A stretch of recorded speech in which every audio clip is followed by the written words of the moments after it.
వి gold trusted gold buyers తాకట్టులో ఉన్న బంగారాన్ని విడిపించి ఈ రోజు ఉన్న మార్కెట్ ధరకే కొనబడును. మరిన్ని వివరాలకు సంప్రదించండి 7771077720.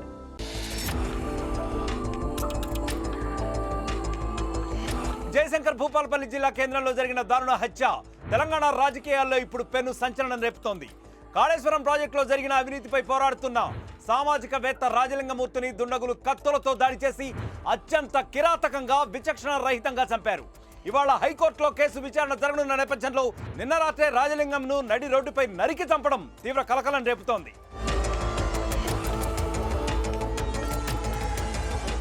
రాజలింగమూర్తి వార్డు మాజీ కౌన్సిలర్ నాగవెల్లి సరళ భర్త. ఆమె 2019లో జరిగిన మున్సిపల్ ఎన్నికల్లో భూపాలపల్లి 15వ వార్డు నుంచి బీఆర్ఎస్ తరఫున కౌన్సిలర్గా కూడా గెలుపొందారు. కొద్ది నెలల తర్వాత నాగవెల్లి సరళను బీఆర్ఎస్ పార్టీ నుంచి బయటకు వచ్చేశారు. సామాజికవేత్త అయిన రాజలింగం భూపాలపల్లిలో జరిగే భూ కబ్జాలపై పెద్ద ఎత్తున న్యాయ పోరాటాలు చేశారు.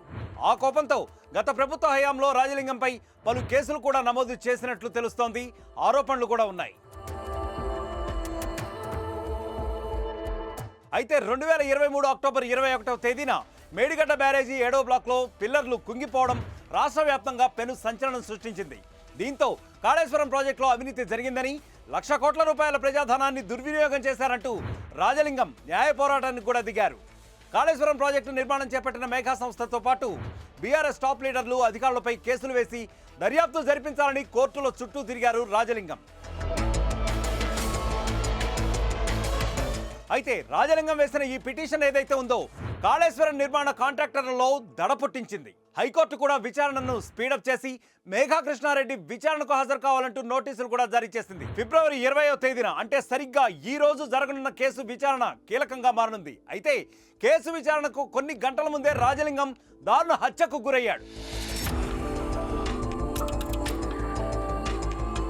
19వ తేదీ రాత్రి అంటే సరిగ్గా నిన్న భూపాలపల్లి నడి రోడ్డుపై రాజలింగంను అడ్డుకున్న దుండగులు ఒక్కసారిగా కత్తులతో అతనిపై విచక్షణారహితంగా దాడి చేశారు. అందరూ చూస్తూ ఉండగానే విచక్షణారహితంగా పొడి చేశారు. తీవ్ర గాయాలై రక్తపు మడుగులో పడి ఉన్న రాజలింగంను ఆసుపత్రికి తరలించేలోపే మృతి చెందాడు. రాజలింగం కోర్టుకు రాకూడదనే కాంట్రాక్టర్లే ఆయన్ను చంపారంటూ స్థానికంగా ఇప్పుడు చర్చ నడుస్తోంది. దీంతో మేఘా కంపెనీపై అనుమానాలు వెల్లువెత్తుతున్నాయి. గత ప్రభుత్వ సహకారంతో కాళేశ్వరం ప్రాజెక్టుతో మేఘా కృష్ణారెడ్డి వేల కోట్ల ప్రజా సొమ్మును దోచుకున్నాడన్న ఆరోపణలు కూడా వచ్చాయి. ఒకవేళ మేడిగడ్డ కేసులో రాజలింగం గెలిస్తే మేఘా అవినీతి మొత్తం ఎక్కడ బయటపడుతుందేమోననే భయంతోనే అతన్ని హత్య చేసినట్లు కూడా ఆరోపణలు వెల్లువెత్తుతున్నాయి. హత్య వెనుక మాజీ ఎమ్మెల్యే గండ్ర వెంకటరమణారెడ్డి హస్తం కూడా ఉందని రాజలింగం భార్య బాహటంగానే ఆరోపిస్తున్నారు.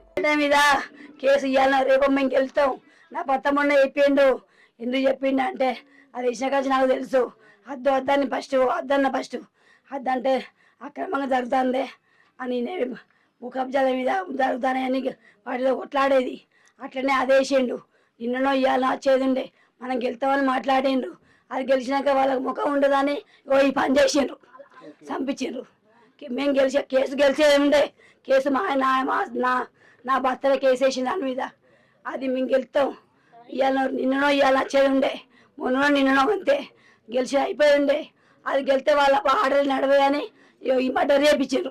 1,00,000 కోట్ల కాళేశ్వరం ప్రాజెక్టులో అవినీతిని ప్రశ్నించిన వ్యక్తిని దారుణంగా ఇప్పుడు చంపడం సంచలనం రేపుతోంది. కాళేశ్వరం ప్రాజెక్టులో అవినీతికి పాల్పడ్డ మేఘా నిర్మాణ సంస్థపైనే ఇప్పుడు అందరి అనుమానాలు వ్యక్తమవుతున్నాయి.